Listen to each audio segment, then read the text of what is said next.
I thought I'd just start by trying to get you to grade the Trump team on economic policy from what you know of them so far. And if you had to, reluctantly, what would you grade them?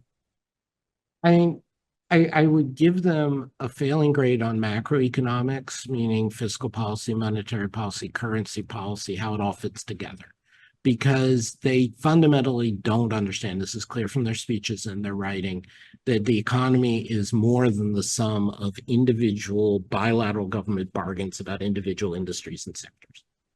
And this is why you get perverse things like them advocating a bunch of things that'll drive the dollar up, and then them saying we'll take ridiculous measures to drive the dollar down. It's like, you take a crazy over-the-counter medicine, and then you take an illegal drug to offset the side effects, right? I mean, this is no way to understand things. And similarly, they're repeated mistaking that trade deficits are inherently bad and that the trade deficits are driven by other countries cheating rather than, as again my colleague Maury Obsal just published, driven by factors about capital flows and relative growth rates and U.S. domestic choices.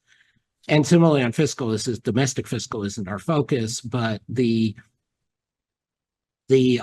we just had published, not Peterson, a bunch of academics at the NBER just published a definitive study of the 2017 Tax Act, and it showed that if the tax cuts that specifically targeted investment, like expensing or depreciation, had beneficial effects, and the tax cuts more broadly gutted revenues for the federal government with no growth effect.